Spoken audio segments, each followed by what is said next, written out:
Hey, it's Conrad Thompson, and you're listening to Everything Pro Wrestling.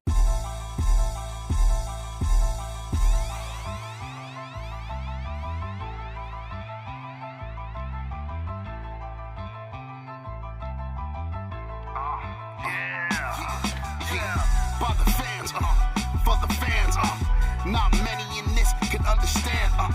This the podcast to show you who I am. Conrad Cushman, the legend in the plans. Please listen every day to the showcase. The opinions and knowledge that anyone can take.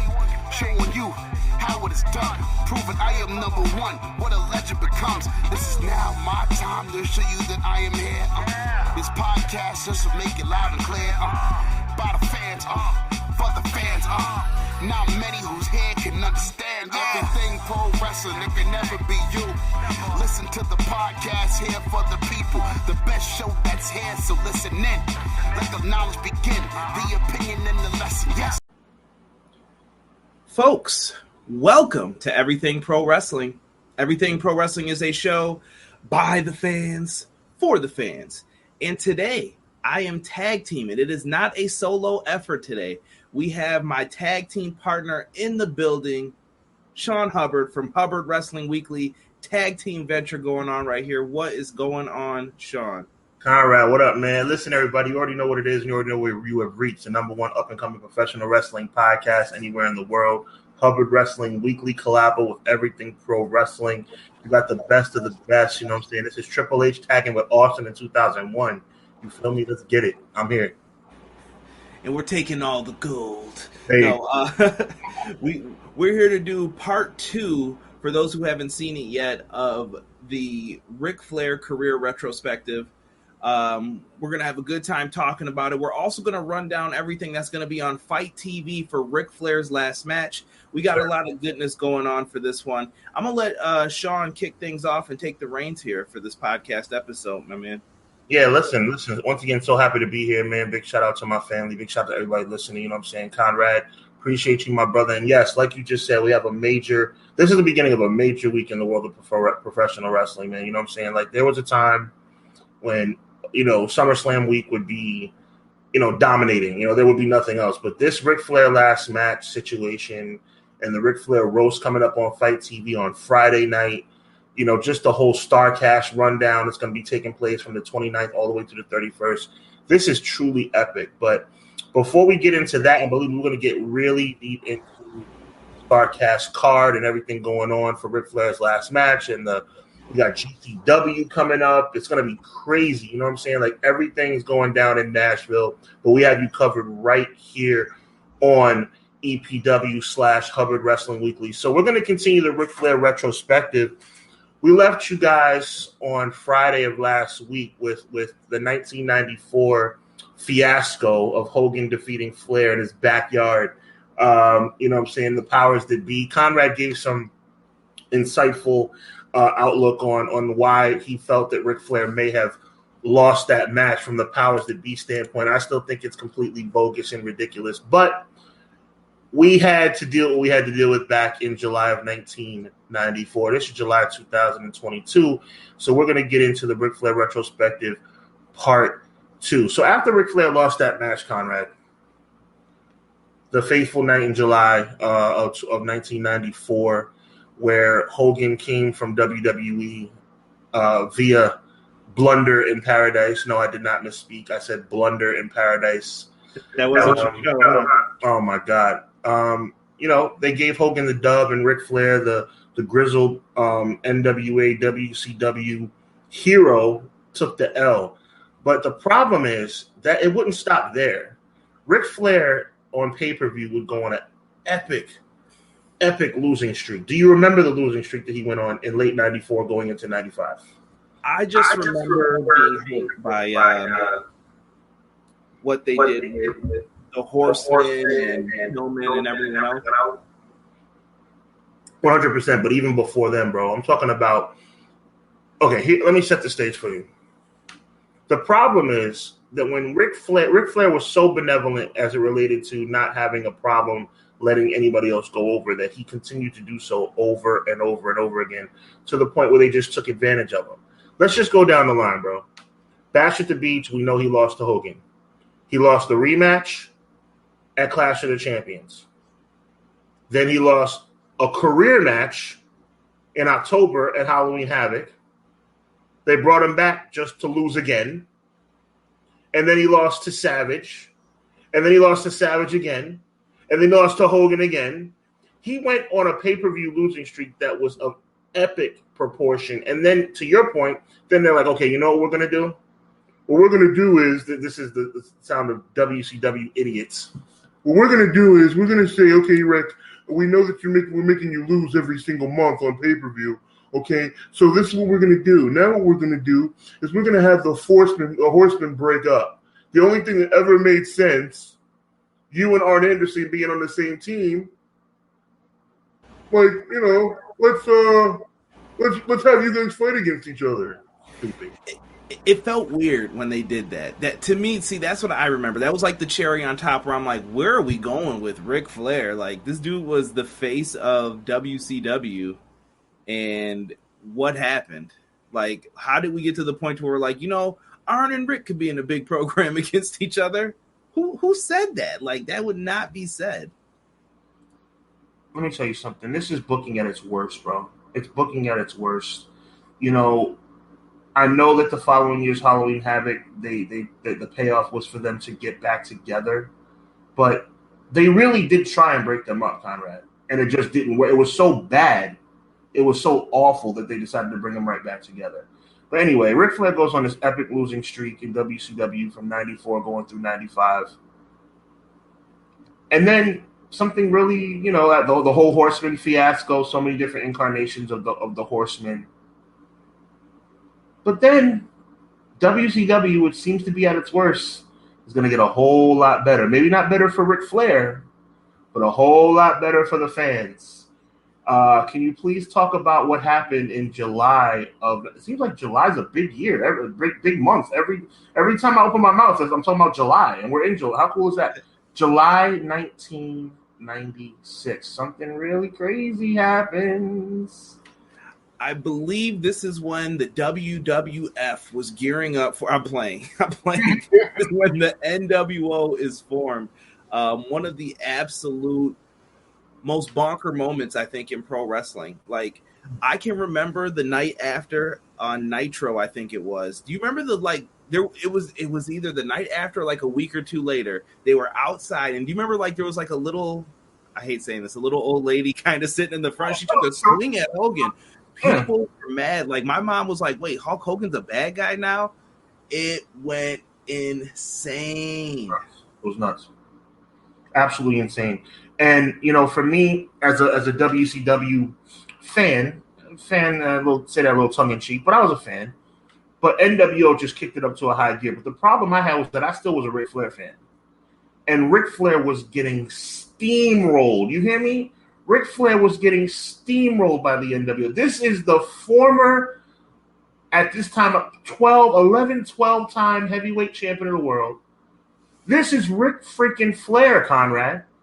Like, yeah. Don't you disrespect this. I mean, you're making the Horsemen look like little kids. NWO is winning every match. I mean, and it wasn't even just July of '96. It started way back in May. It was Memorial Day, 1996, and it just kept rolling and rolling. The payoff obviously was Hogan joining the NWO. It's not a Hogan show, so we're not going to get too deep into that. But talk about, do you remember how bad it was? Ric Flair was getting beat every week. So I have two feelings on this. I thought that Ric Flair had a little resurgence too, to where, okay, it looks like they're starting to form something for him. I always thought they had plans for him because now it looked like, okay, they fixed the him and Arn thing kind of quickly. Like, all right, let's put Pillman with Arn and let's get Benoit. Like, they started working on something. So I had hope, but it wasn't full fruition just yet. And we were still kind of seeing things. I can't remember. Did Flair win the title? He won the title before the NWO formed, I believe. Yeah, he won when it Starrcade '95. No. Him and the Giant had a match. I remember this match. Ric Flair got dog walked by the Giant. green tights, yellow boots. I will always remember this. Oh man, And, you got me on that one. the giant choke slam. Like he was the champ for a little bit. He put him in the figure 4, and the giant just grabbed him and was like, "Sorry, bro," and slammed him down and beat him. And I'll always remember that. And I was like, "Dang!" And I think that might have been the run to where Giant had the belt. NWO takes it. Mm-hmm. Yeah, it was hard being Ric Flair probably during this time. Like this was the beginning of. I think Flair was so nice to his opponents that he didn't realize where this was leading to yet. You know, there was a lot of things to it. And it made me feel like Ric Flair lost some steam, man. It was like, is the greatest of all time going down now, bro? It's like it didn't feel good, but the NWO was on the rise, and it just kind of steamrolled from there. You had different incarnations of the NWO. NWO Black and White, the original, Black and White Express. Then you had the Wolfpack, what I'm saying, NWO Elite, NWO, all these different, it was that Elite. NWO B team. NWO B team led by our good friend Stevie Ray. I think Stevie Ray was the captain of that team along with Brian Adams and Virgil and those guys. And I mean, it just got really bad. But then it got even worse. Like then it's like you're starting to pick for straws. So we're talking about 2 or 3 years of the NWO's reign. And Ric Flair, then what? Ric Flair all of a sudden becomes like the president of WCW in 1999. Like after a couple of years where he just kind of was like fledgling and going downward and downward spiral. Like all of a sudden Ric Flair's president of WCW. Do you remember that run of him as president? Oh, I clearly do. Yeah. Dude, I don't know what they were doing. Like we went on this journey with Ric Flair that I don't know what happened. Ric Flair was someone who was held in high regard. He was the person that you built WCW upon when it was last good. And he came back, and I have a soft spot in my heart, Sean, for like the years of like 92 to 94 a little bit. Like I thought there was some good stuff mixed in there. And then when we get to 95, I'm like, what are we doing? What are we doing right now? And I felt like they lost their minds with Hogan, and they tried to go back to the 80s, and they were like, this ain't working. We got to do something different. And I think Flair was seen as part of, they basically wanted to get away from all the 80s stuff. Mm-hmm. So once again, I'm putting myself in Bischoff's shoes a little bit. I don't want any of this 80s stuff on my show. Okay. Tunnel vision. How do we get away from it? But when you think of the 80s, what do you think of? Red and yellow Hogan. And who's the other guy? Right there on our screen. Woo! The Nature Boy Ric Flair. That is 80s wrestling at its finest. Yes. You do not want that.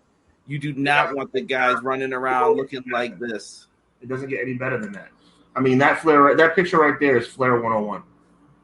Yeah, and then we ended up scooting around. Like I said, Flair did get some title reigns later on. He did get to do some different things, as you can see with the shorter cut.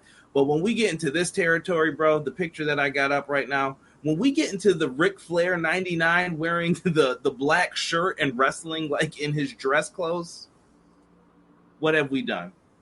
What have we done to Ric Flair? I'd even want to put the pictures up when they cut his hair. Like, I can't even look at him like that because it's not Ric Flair to me. Right. It was disrespectful, man. It was disrespectful. And it was like, go ahead, please. No, I was going to say, do you think once they brought in David, he felt stuck? I think they brought in David, and I think Ric Flair wanted his son to get over and wanted to help his son. But I do think he got stuck at that point. I think it was kind of like this kind of like career, like running just basically, your car running in mud and you can't really go anywhere, like running in snow and you couldn't go anywhere. Yeah, most definitely. And I want to acknowledge the people who came in the chat. You guys came in once the talk had started. Shout out to Jason Peace, who has joined us. Appreciate you. Joel, I see you in the chat as well, brother. Sonny, what is going on? Sonny was upset. We're bringing bad memories back about Ronnie Garvin. I apologize. We kind of glossed over that in the last one. But, yeah, Ronnie Garvin's a tough pill for Sonny to swallow. Mr. Pro Wrestling 1 says hi. And we got Ray from Respect the Craft saying you're. What's good, Ray? Welcome. Chime in with your thoughts, please, everybody.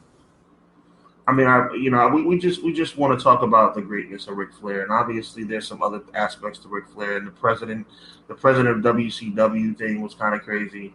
You know what? I got to bring up some good parts too, though. Like I did like the Bischoff and him feud. That was one of my favorite parts. Kind of like, so I used to be the guy who would watch the first hour of Nitro and then kind of go over to what had to be done next. And one of my favorite ones, they're all in the tuxedos. Flair's back in the ring. The Horsemen are back. Everybody's woo. Flair's crying. And Bischoff comes out. He's like, "You're done, pal." He's like, "Fired. I'm already fired." Whoa. I don't know why that always sticks with me. I was I'm like, already fired. I remember he that. was tripping. He was just tripping. He didn't care about nothing. And then I think that him going off, and then when he started like taking off his clothes and elbow dropping his pants, I think that's where they were like, yeah, this dude's absolutely insane. And people decided to run with it and try to make fun of it a little bit. There was a promo he did in 99, or early 99, where Give me that Mean Gene real quick. You got to say Mean Gene. Man! Woo! My God!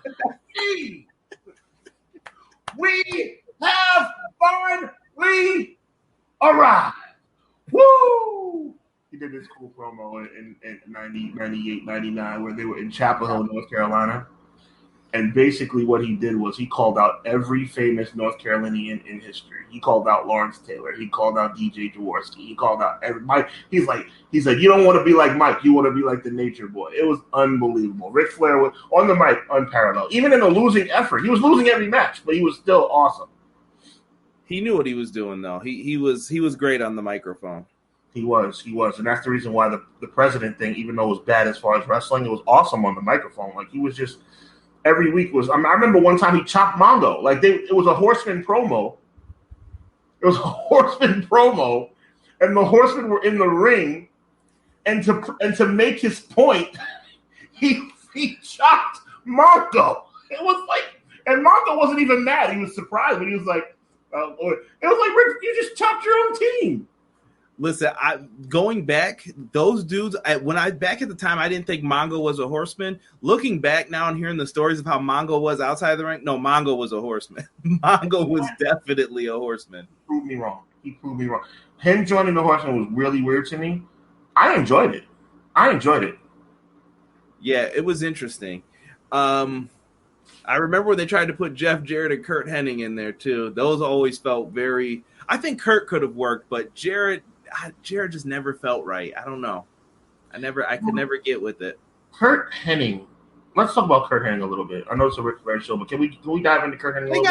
They got history, bro.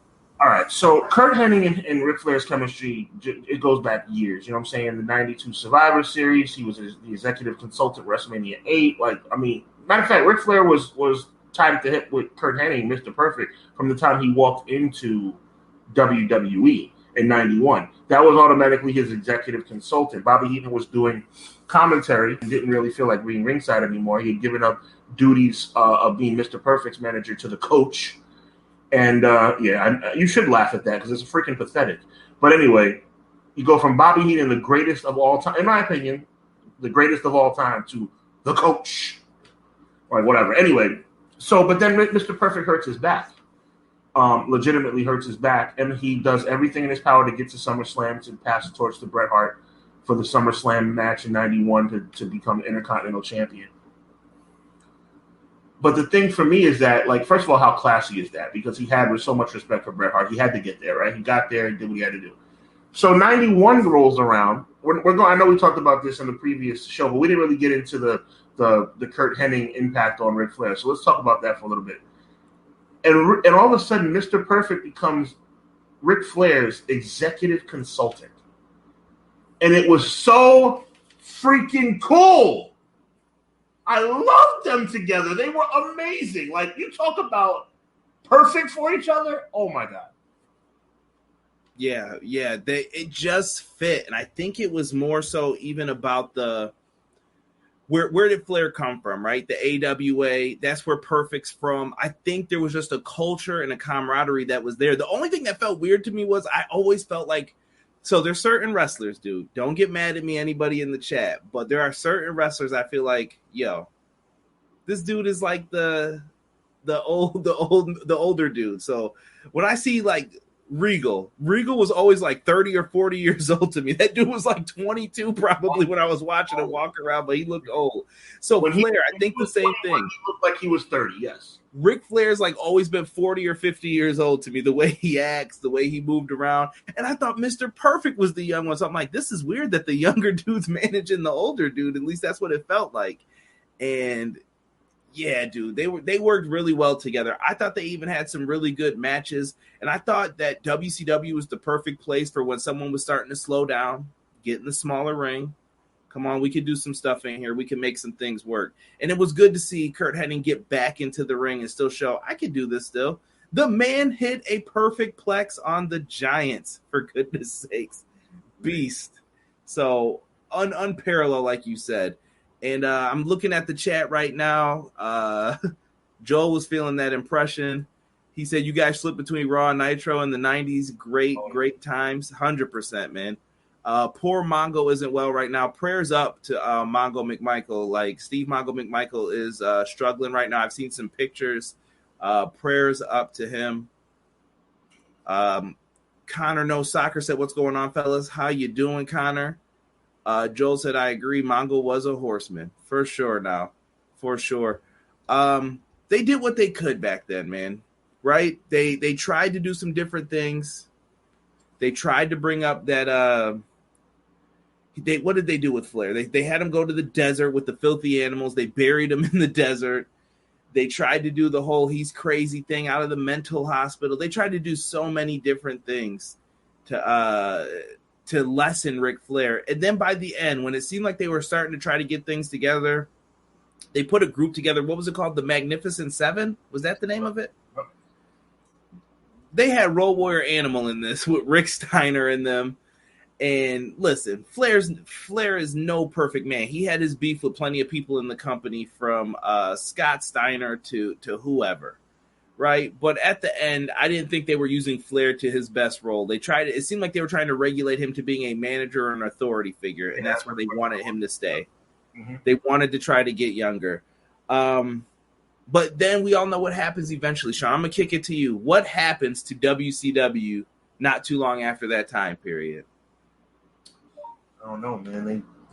I don't know. For some reason, they just stopped being on television. I don't know. Like somebody, I don't know. Somebody, McMahon, somebody. I don't know. He doesn't run WWE anymore, so I forget his name. What's his name again? The guy who used to run WWE. What's his name again? Vince McMahon. Oh, that guy. Yeah, that guy. Don't start this.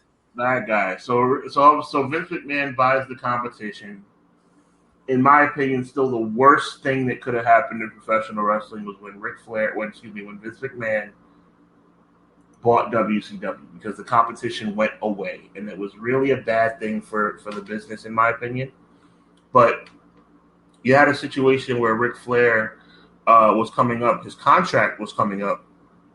But if you guys remember, AOL purchased WCW beforehand, right? So when AOL purchased WCW, and basically Ted Turner was the only guy, even though he was the most influential guy, but he was the only guy who really wanted wrestling around. So when he lost the company, when he sold the company, the powers that be in WCW or AOL or whatever you want to call it, they didn't want wrestling anymore. So basically from there, WCW kind of became a secondary priority. And they sold it to their competitor, Vince McMahon. And, you know, there were some contracts that came right over, the DDPs, the Booker T's, the Canyons, the Hurricane Helmses. There's a few guys that came over right away. But there were a couple guys that didn't come over right away. The Goldbergs didn't come over right away. Scott Steiner didn't come over right away. And there was another guy from Charlotte, North Carolina that didn't come over right away. But he eventually did. The company was purchased in March, and Ric Flair showed up in November. And when Stephanie and Shane sold their stock to that consortium, the consortium was me. Ric Flair. I thought that was a great moment. And you know what really makes me upset about that whole thing? Ric Flair, they waited all that time. Imagine if you had Flair involved in that. Like, imagine if Flair had helped them win that Invasion or something. You could have really put some spark into it. They teased us with like, oh, Austin's back on Team WWF. You could have did something right then and there with that. Right. But I'm sure maybe they were trying to get the paperwork together. Maybe they were trying to figure it out. But Ric Flair coming in, I thought it was a big deal. I remember being excited when he first came out with Vince, and he was trying to show off like, "Oh, I'm your partner," and I just remember Vince doing that stupid ear thing. I to this day do not know what that was. No clue, bro. I was just like, all right, cool, I guess if that's what we're doing. Weirdo. This led to him and Vince having some matches. Any memories of those? Anything like? Did you think anything of them?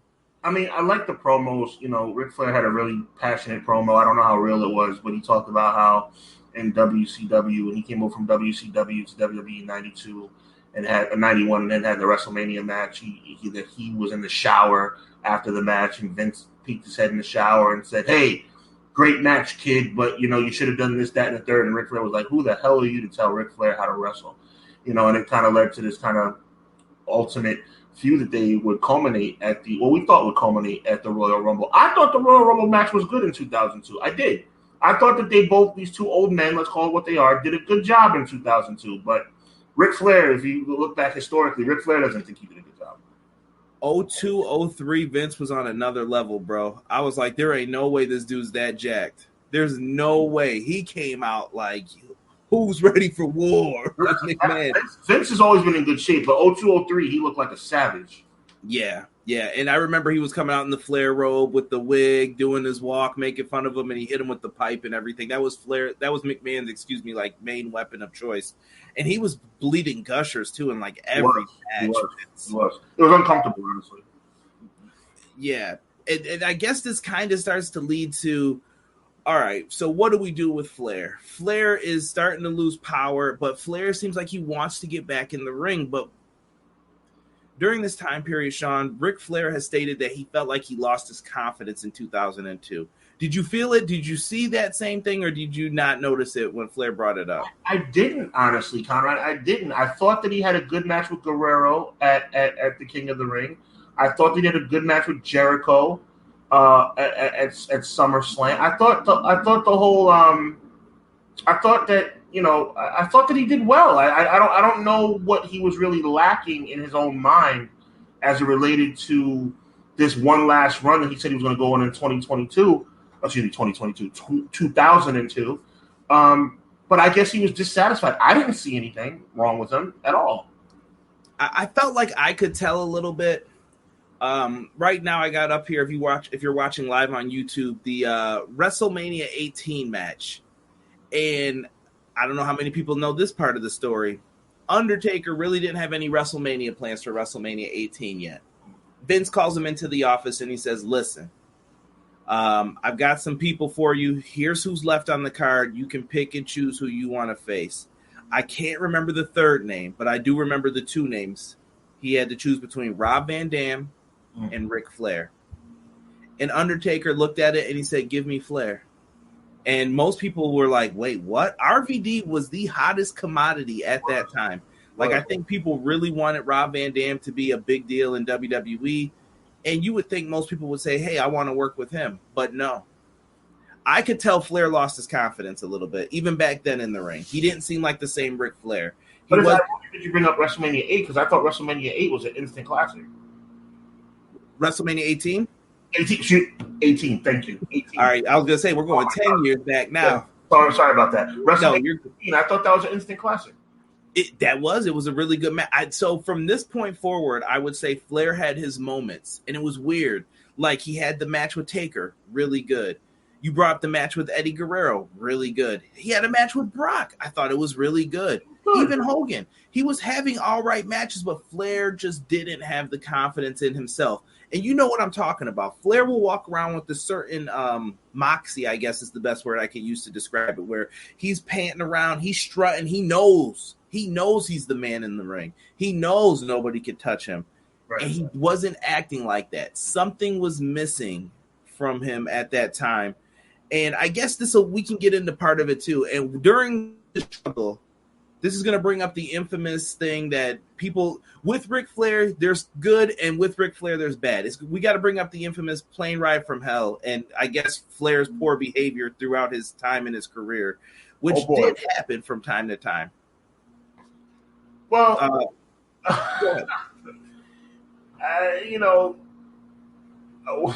we weren't there, but you know, stories, you know, show, and the record shows that Ric Flair was a little bit inappropriate to the flight attendants, allegedly inappropriate with some of the flight attendants or whatever the case may be. I don't know. The bottom line is and everybody was misbehaving on that flight, from what I understand. It wasn't just Ric Flair. I don't want to say Ric Flair.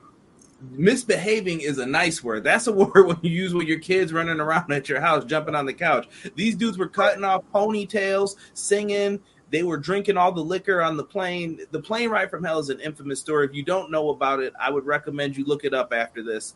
But there was some terrible behavior going on. And for years, people have said the stories about Flair putting on the robe. He comes out. He'll go in front of the boys. He didn't care. He would, woo!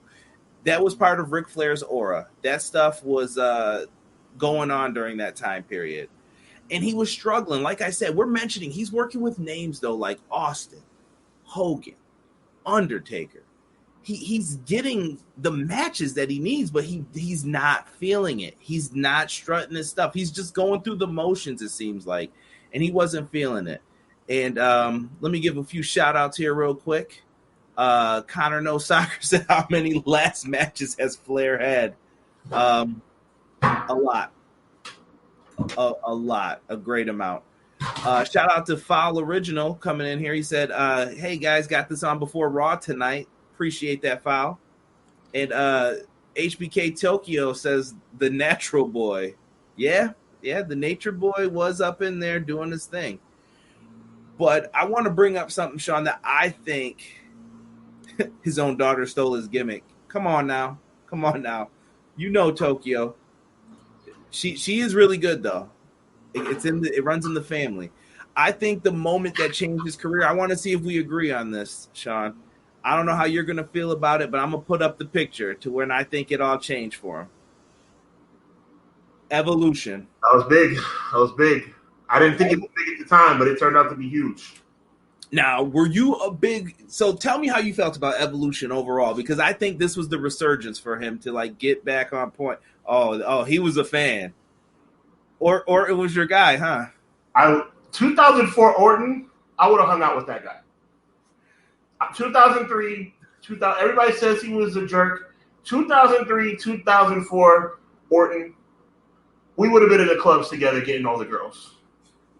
You would have been in jail for crashing them hotel rooms hanging out with them. That's true, too. But to answer your question, I thought Evolution was outstanding.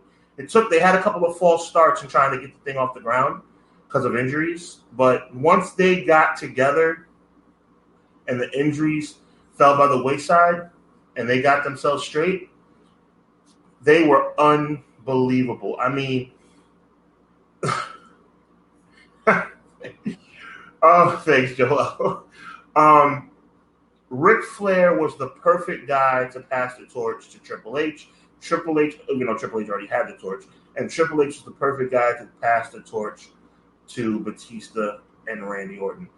Arguably, it's so difficult with the NWO. It's so difficult with D-Generation X. It's so difficult with the Horsemen.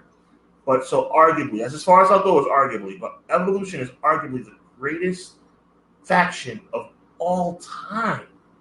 Man, that's putting it big. I always felt like Evolution. I said arguably. I said I have the word arguably is very prevalent.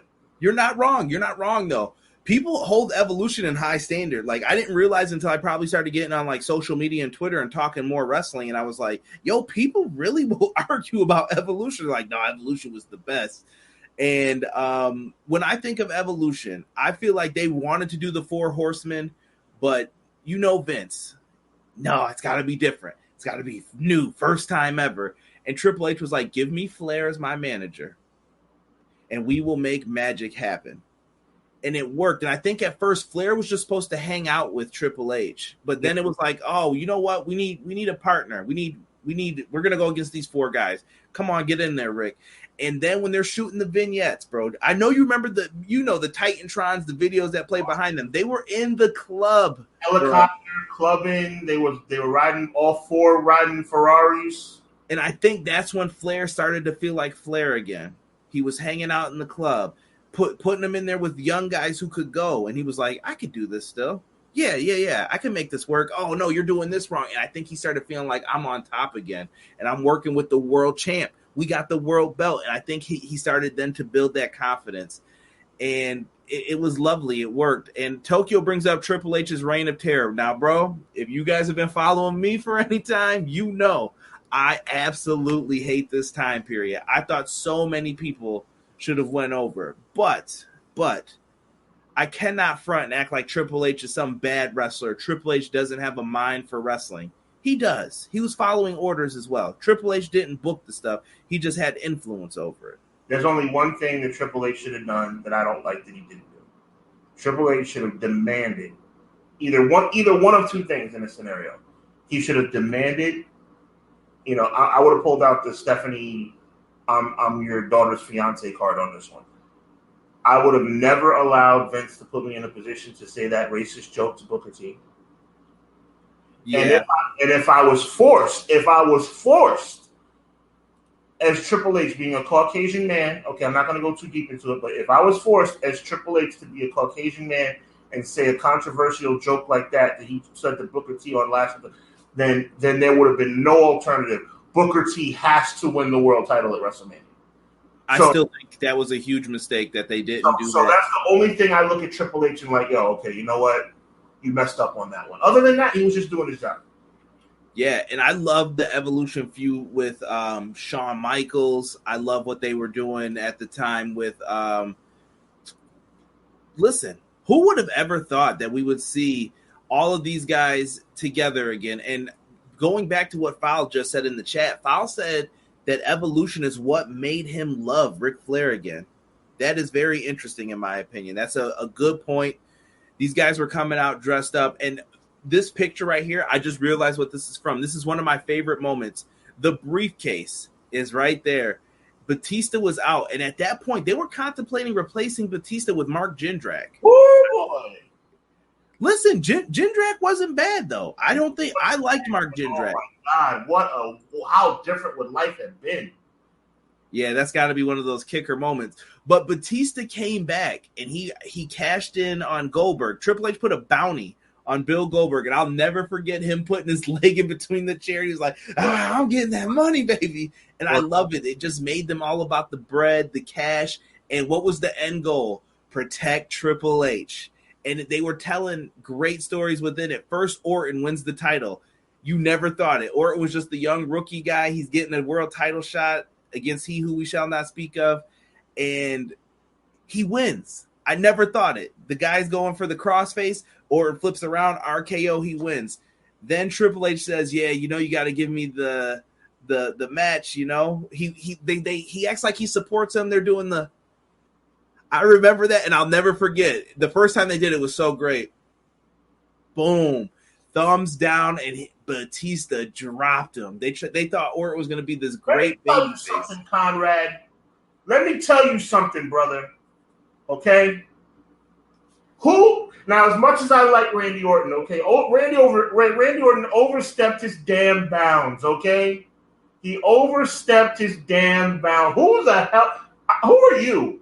Just because I can't beat Chris Benoit doesn't mean you go out and you decide you want to beat. You wait until I'm able to beat him, okay? You wait until I'm able to get to you. You know what? You're walking around with my belt, okay? Who the hell do you think you are, Randy Orton? Well, we know what happened the next month. It's all about the game, pedigree, and he took back his title. Rick taught him, treat him like the Sting. Treat him like Sting, baby. You thought you were in the Horseman? I lied. Boom, knocked him out. Sting fell for it twice. But you know what? And I think where they told the most beautiful part of the story, bro, and I know this is getting away from Flair, but Flair was within Evolution. Yeah, Flair was part of it. I think the best part of the story that they had told was easily the Batista Triple H. One of my favorite things that no one ever brings up from that story, they were in a Mobile, whoever that is. Shout out to y'all. And I know I'm sure your phone is just registered under Boost Mobile and you can't see the name, but whoever said that, shout out to you. Appreciate y'all. And if you are the Boost Mobile CEO, we are open for sponsors. If you are the Boost Mobile CEO, we are open. You're right, Conrad. I didn't even think of that. Right? So in this, Batista and Triple H were in the match, and Batista got hit with a move. I can't remember who it was. And Triple H could have saved him, where he could have been like, you know what, me and Batista will get this. And it was for the title, though. And he let Batista get pinned. And in the background, you see Triple H stand up like he could have, and then he fell back in the corner like he couldn't help him. And I was like, dirty dog. And that's when I knew they were setting up for that. Go back and watch it. What are you talking about? Okay, we're gonna play the Triple H card. Nah, Big Dave, you gotta go fight JBL, man. That's what you need to do, man. He tried to get up. He had lost a lot of blood. Okay, he couldn't stand up. He would have helped Batista. Let me take my glasses off. You don't think Triple H is benevolent of a wonderful human being as he is? Wouldn't go out? I can't even keep a straight face. I was waiting for the foolery to be done.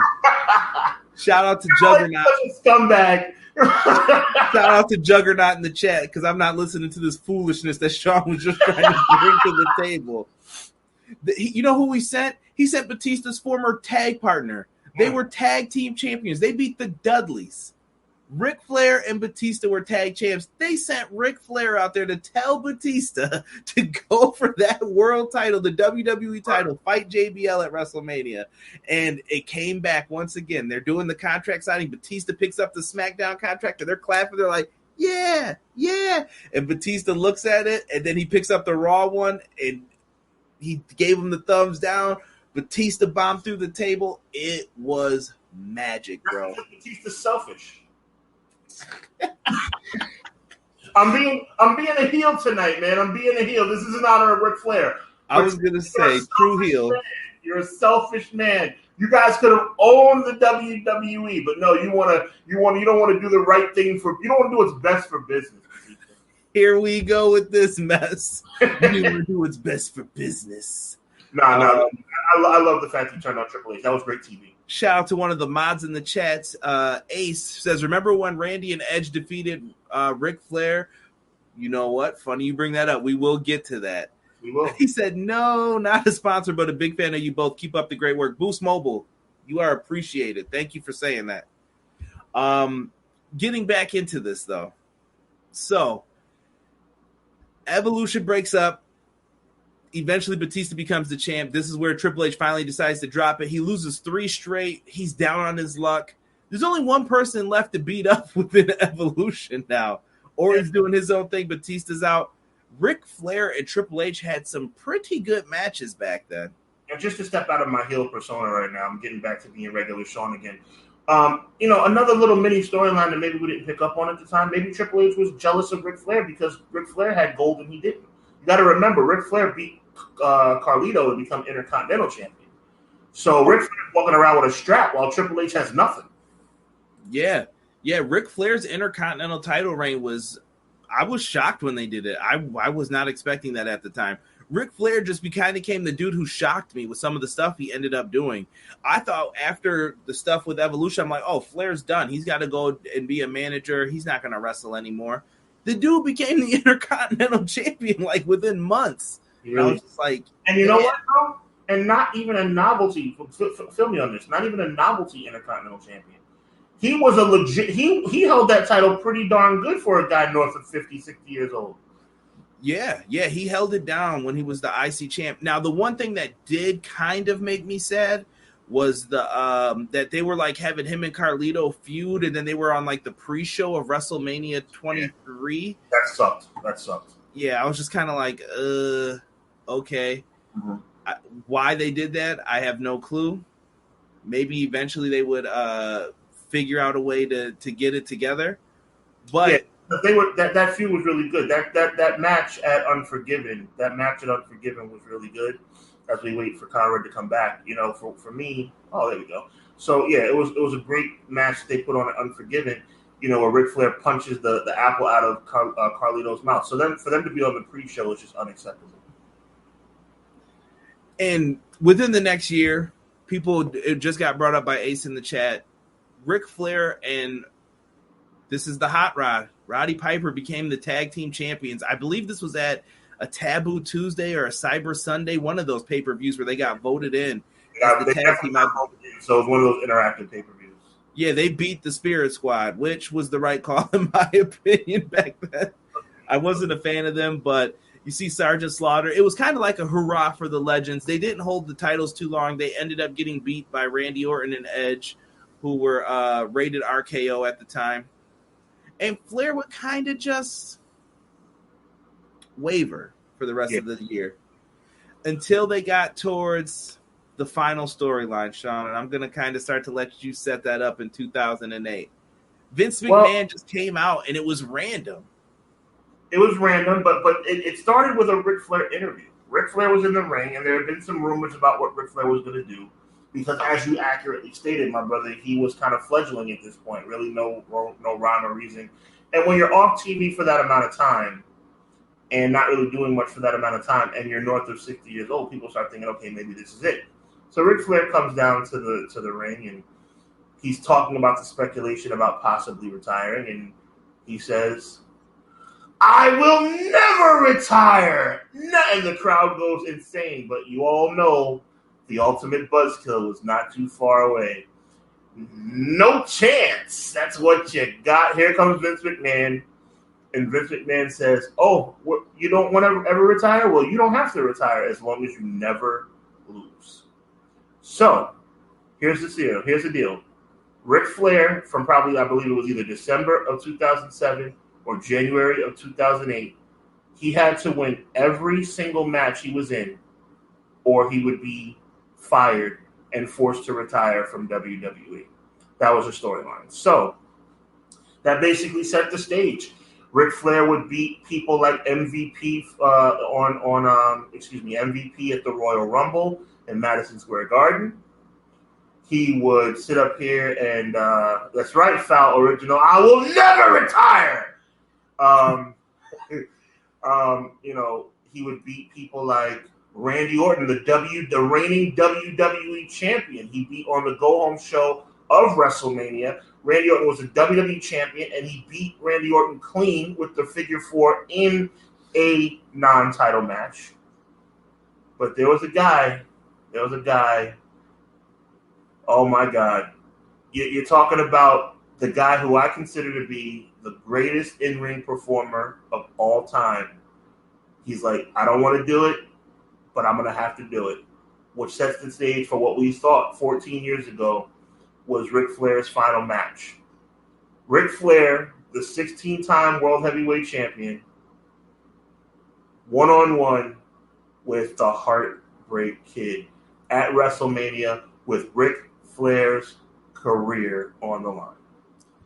I love the build up to this match. It was absolutely fantastic. The whole Old Yeller promo, like, listen, I don't want to beat you, Rick. You're one of my favorites. You don't think I can fight? You don't think Old Yeller? Oh, and that's all I can remember was him just smacking him right across his face. And one of my absolute favorite moments was Sean after he got slapped. He didn't slap Flair back. He decided to, they love that dog, and he put the sign to his head, and I was like, yo, that is, if you've never seen Old Yeller, it is traumatizing. I do not recommend people who are animal lovers watch it, but I got the reference in it that he was taking the old dog out to the barn is basically what he was saying. Something that was all right to say back then. And these two put on what I think was an absolute banger. It was a banger. I thought it stole the show that night. I love that comment. Yes, it was 14 years ago, if you can believe that. Going on 15. Yeah. WrestleMania next year will be the 15-year anniversary of that match. Yes. Unbelievable. Shout out to Big Paws on the Pup joining us. My man JPQ. Appreciate you, brother. Hashtag Watch Stardom. And this match was absolutely great. I love the story. And Sean went all out in this one. When he did that moonsault and cracked his ribs across the table, I was like, ooh, I know that hurt, bro. I know it hurt. He was out there bumping for whatever he could. Oh, he was going in.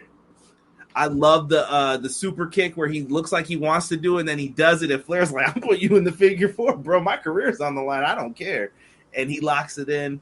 And the best moment is obviously the I'm sorry, I love you.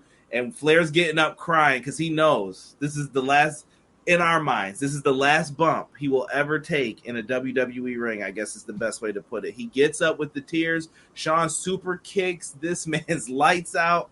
Flair goes down. Shawn pins him 1, 2, 3, and Shawn is down there telling him he loves him, and Shawn leaves him to have the ring to himself. This was the start of Ric Flair getting what I think, and I mean this from my heart of heart, the greatest send-off in pro wrestling history. Nobody will ever get. This was like getting to see your Hall of Fame all in front of you that weekend. It was all about Flair. This is what got me back into pro wrestling. That WrestleMania, I always tell people, got me really back into wrestling. Like, I was wavering during some of that Evolution time period and stuff. This is when I was like, yo, this is really good, man. I really love how they did that. It was great, and it was compelling storyline writing. You know, Ric Flair, we found out later on that Ric Flair probably did not want to retire. It was probably a decision that was made for him. But once that decision was made, it was a situation where it was like Ric Flair said, you know what? I'm going to go out like the 16-time champion I am. You know, I'm not worrying about the future, not worrying about tomorrow. I'm going to make this the greatest storyline from, like I said, all the way from the Royal Rumble, beating MVP, beating Randy Orton on Raw, like, you know, the challenge of HBK. And you're going up against a man, like I said, that many consider, not just me, the greatest of all time in Shawn Michaels. And he just tore the house down. He turned back the clock, Conrad. He turned back the clock. And like you said, it was a weekend send-off like none other. I was just talking to my dad. Big shout out to my dad. Appreciate you. I was just talking to my dad about Ric Flair and that match as we prepare. And we're going to get into Ric Flair's last match coming up soon. Exclusively on Fight TV. Don't worry about it. But listen, I was talking to my dad and I was just saying, listen, long story short, there's no send-off like that in history of sports. I don't recall in the history of sports there being a send-off like that. I mean, you could think about Derek Jeter getting the standing ovation in enemy territory at Fenway Park. You could talk about Wayne Gretzky's final skate. You could talk about anything you want to talk about. But Ric Flair and his send-off at WrestleMania 24. That Raw after. Oh, man. So thank you for saying. So you got the Hall of Fame the night before, which pretty much everybody knew. Once the Shawn Michaels match at WrestleMania was established, people started putting 2 and 2 together. This probably was going to be it. So you had the Hall of Fame the night before, a 5-star match at WrestleMania, and then the Raw send-off had me in tears. So I don't know, man. Like it honestly, we're going to get into this in a little bit, but it makes me sad though, because it's like it won't get any better than that. And now here we stand 14 years later. It's like, I don't know, but let's talk about that in a minute. Yeah, it was just great. They had the Horsemen come out. Everybody was out there. Ricky Steamboat. The Undertaker came out. He paid homage to Ric Flair, and he didn't need to. Taker usually didn't do that. They had Vince come out, show him some love. I mean, dude, great send-off. We saw Charlotte Flair before there was a Charlotte Flair out there crying. Reed Flair, his son, I thought Reed Flair was going to be a big deal when I found out he was going to Japan.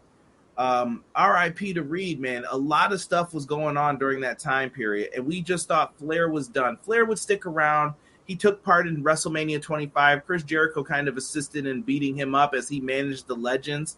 It was weird how Flair couldn't go into the ring, but then we have Jimmy Snuka in there who couldn't do anything. Very weird behavior from WWE on that one. But he managed the Legends. They put on great matches. But Flair kind of wavered out again. He would make his appearances. He gave Shawn his watch. He would show up for like pep talks at pep rallies and different things like that. Honestly, Ric Flair was the catalyst for Jericho's awesome heel turn. People don't remember that too. He yelled at Shawn Michaels like, yo, dude, you lied. You lied that you were faking an injury during that match. Why did you do that? You took away Ric Flair from us, and then he just turned heel from it. It worked. It worked, man. It was excellent. It was excellent. It just shows you how valuable Ric Flair is and was to the business. But, you know, you just can't look. I'm gonna be fair, man. You know, I love Fight TV.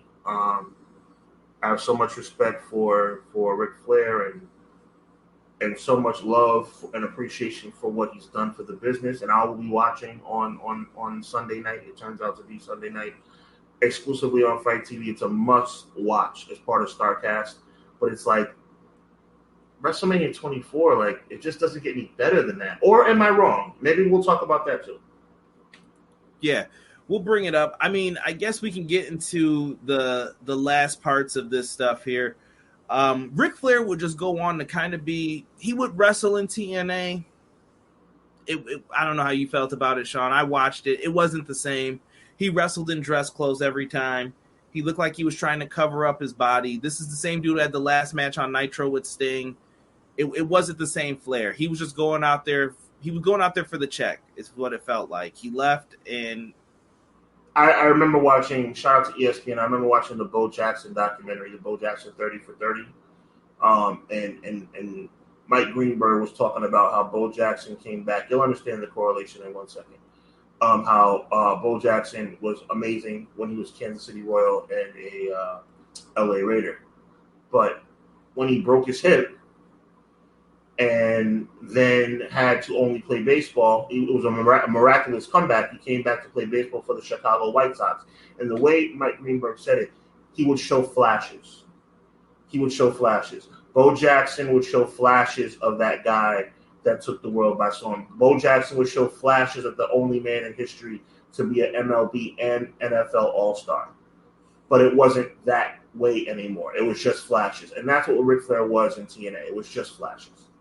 Yeah, he had that great woo-off with Jay Lethal, probably one of their highest-rated YouTube clips, I would guess, because I still see it played to this day.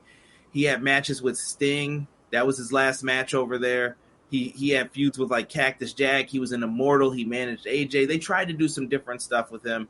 Eventually, time would pass, and he would come back to the WWE, and he was just making shots after that. He was there for his daughter, Charlotte, and he got to kind of take in, like, these are my kids, and I get to watch them wrestle now. And I thought that was a good role for him. He got to fall back a little bit, and he fell into, like, the Legends role that they have. He would show up here and there. He would get to do some things. He would get honored at NWA. And yeah, mess with Batista. They have Evolution reunions and things like that. And I guess that brings us to this weekend, like you had just brought up. It really does. I mean, it's a 5-decade career that seems to be culminating, and I'm fairly confident. I don't know about you, Conrad, but I'm fairly confident this is going to be it.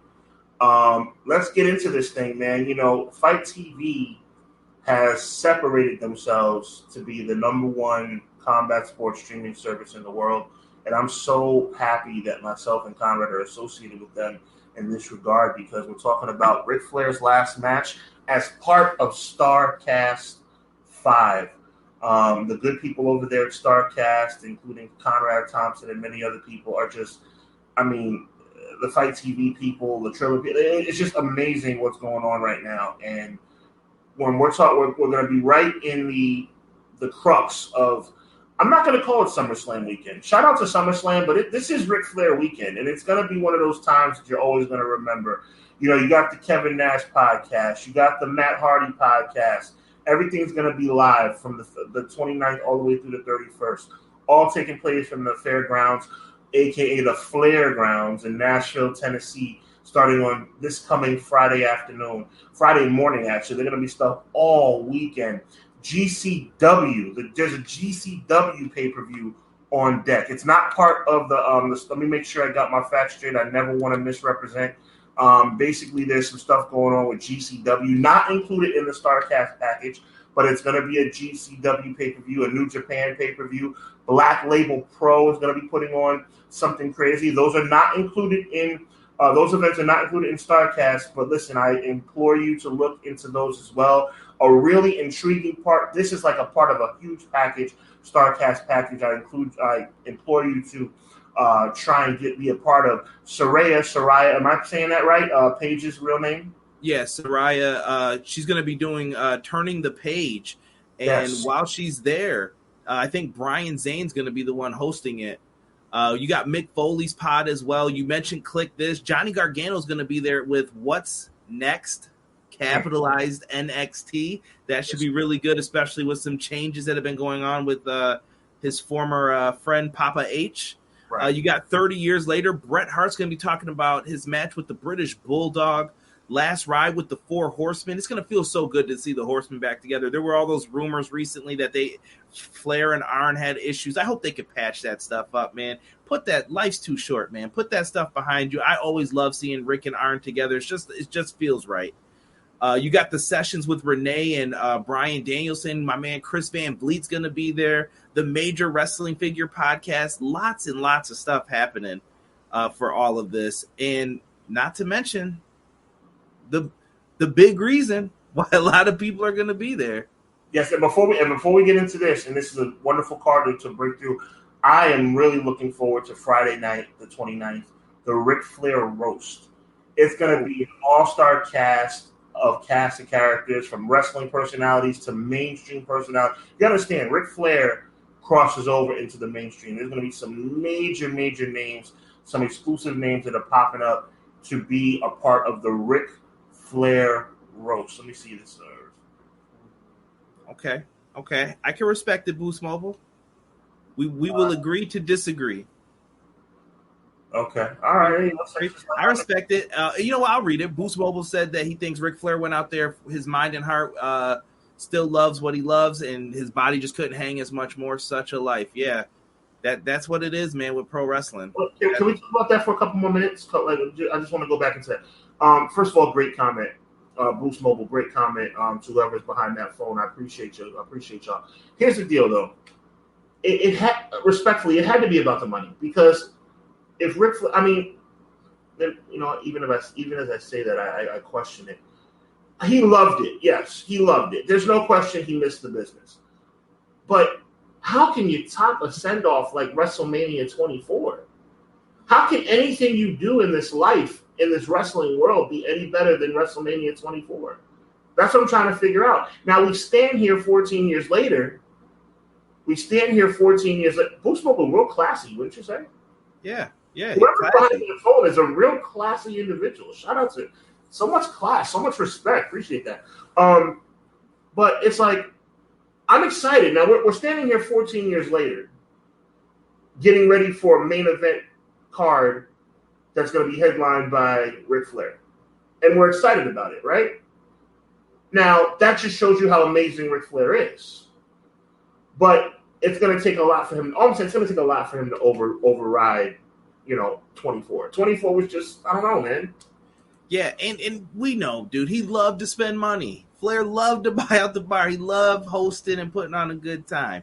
So, like we said, agree to disagree. I think we're both right in a way. Yes. With it when we talk about it. Fowl says he's excited for the roast. He wants to see how he takes it and who's coming. Yeah. I would imagine we're going to see like Barry Windham. I wouldn't be surprised if Steamboat still shows up. Conrad Thompson's probably going to be rolling. I got an exclusive kind of insider deal with Fight TV as far as some information. I got the list of people who are coming out to roast them is still growing. This is turning into a who's who of entertainment. This is going to be big. I can't reveal the names that I've heard. I can't because I don't delve into rumors. But I'm telling you, he didn't even tell me. Story. I shut up. I'm not, my brother. Come on, man. I'm gonna put you on. But I'm telling you, bro. This is going to be a list of people. You're going to be surprised. All I'm going to say is that Ric Flair is bigger than wrestling as it pertains to who's coming out for this roast on Friday night. Okay, I'll leave it at that. Six said hoping Bill Burr will be there. He's a huge fan of Flair. Man, I will cry. Bill Burr is one of my favorite comedians. I will be in tears, I guarantee it, if Bill Burr shows up for it.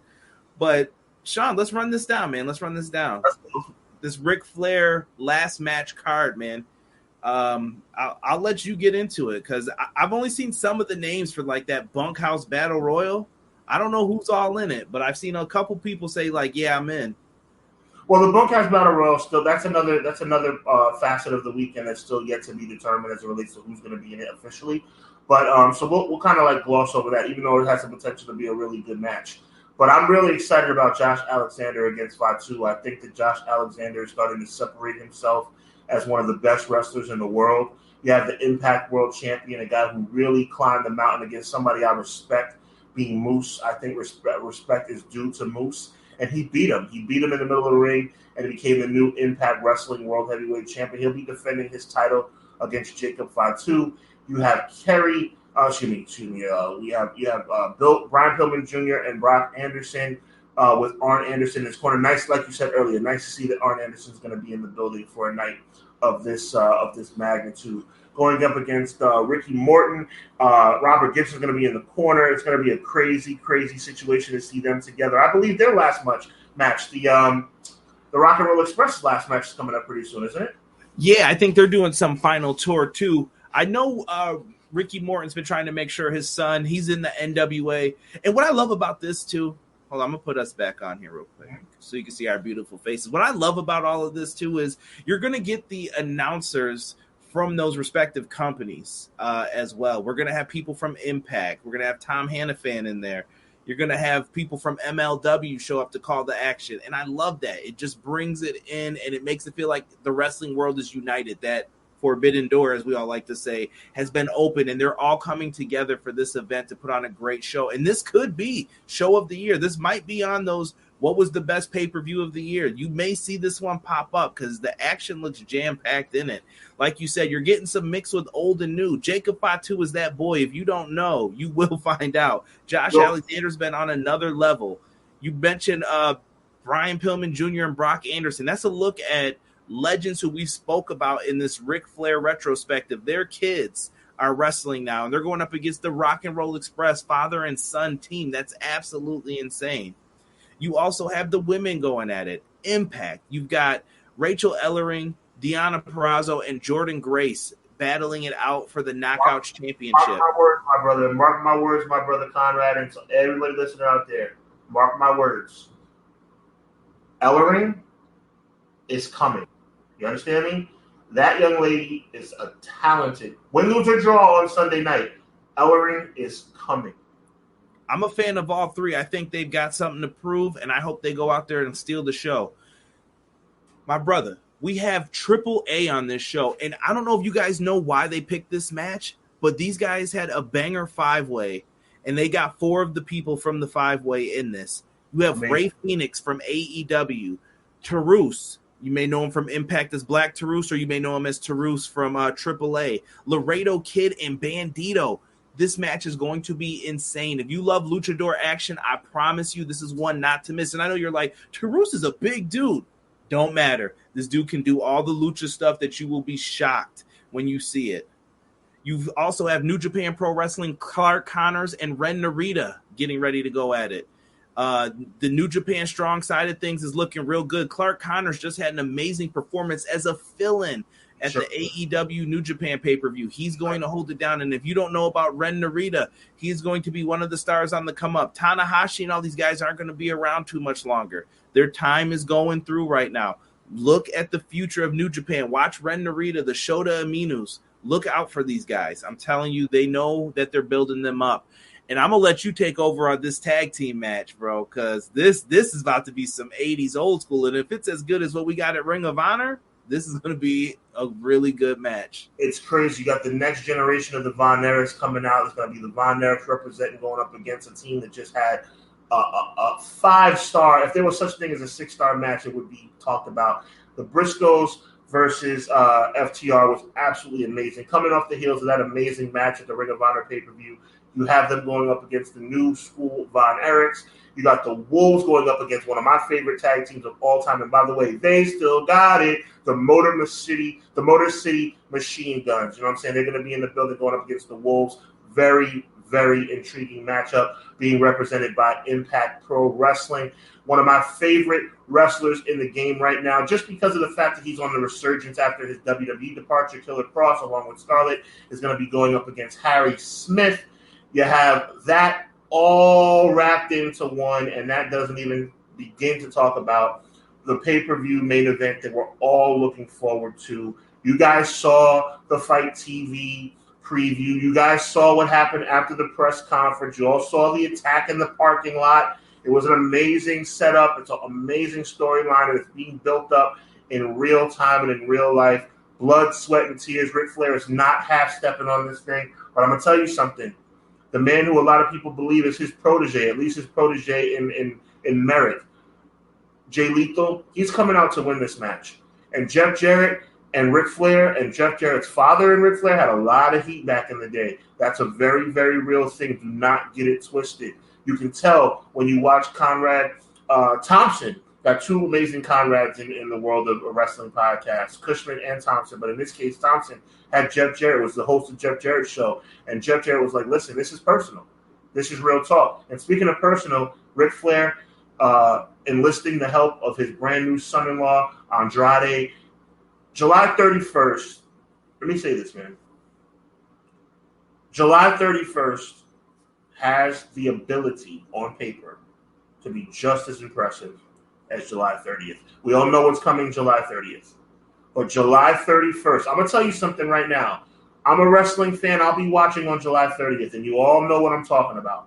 But I'll tell you one thing. When July 30th comes and goes, and when that pay-per-view signs off, I'm not going to believe that my wrestling weekend is over. I'm going to believe that my wrestling weekend is just beginning. And I promise you, you will too. Keep in mind, once again, Conrad, I want to remind the people, my brother GCW, New Japan, and Black Label Pro are all going to be putting on major productions this weekend, major shows this weekend, not included in the StarCast 5 package. Please be aware of that. I'm sorry to say, but it is what it is. Listen, there's so many things. We just showed you the breakdown of what's coming up on StarCast 5.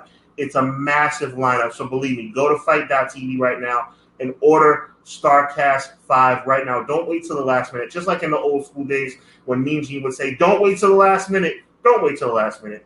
Go order right now. Unfortunately, GCW, New Japan, and Black Label Pro are not part of that package, but believe me, 5-star stuff coming up this weekend. This is what wrestling is all about.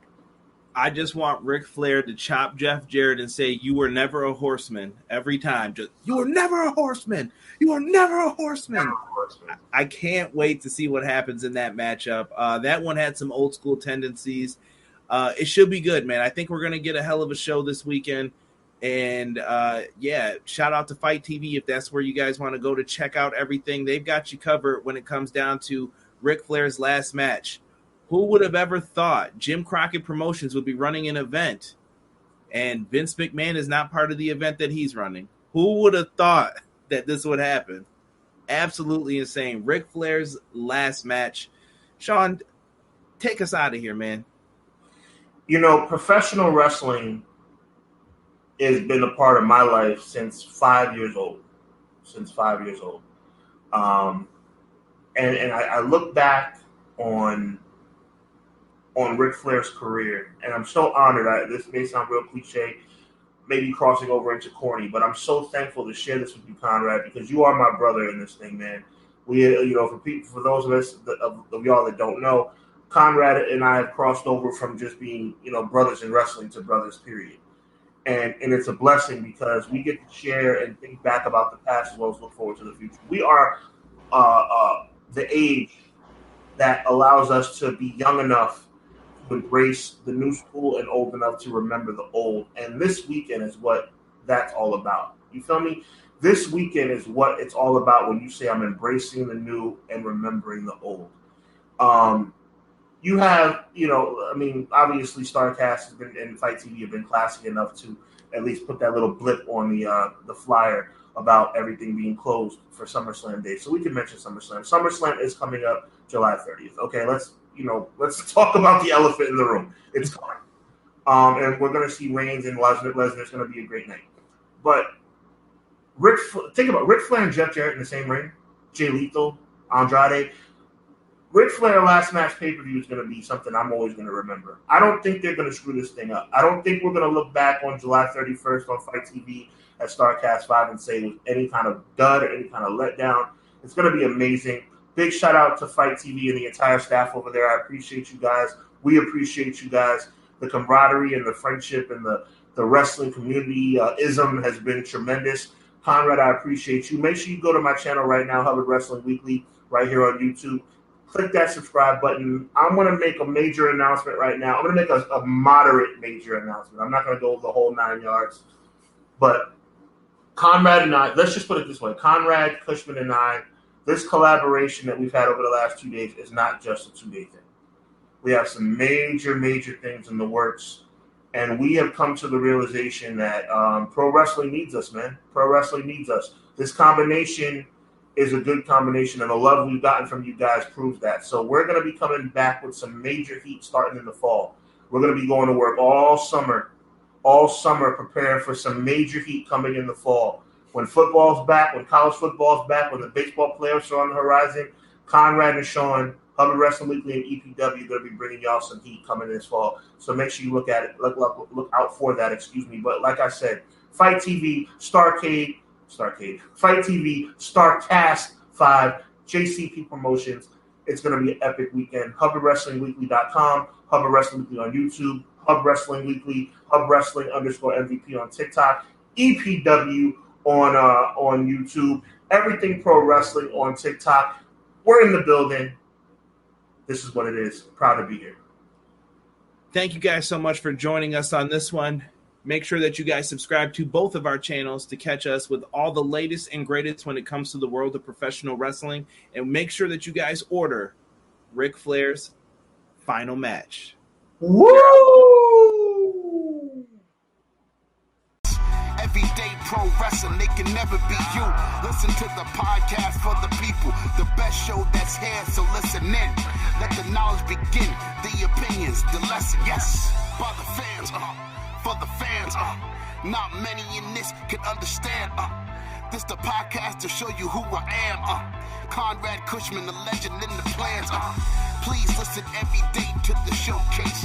The opinions and knowledge that anyone can take. Showing you how it is done. Proving I am number one. What a legend becomes. This is now my time to show you that I am here. This podcast just to make it loud and clear. By the fans, for the fans. Not many who's here can understand everything pro wrestling. They can never be you. Listen to the podcast here for the people. The best show that's here, so listen in. Let the knowledge begin, the opinion and the lesson. Yes, everyday pro wrestling, they can never be you. Listen to the podcast for the people. The best show that's here, so listen in. Let the knowledge begin, the opinions, the lesson. Yes.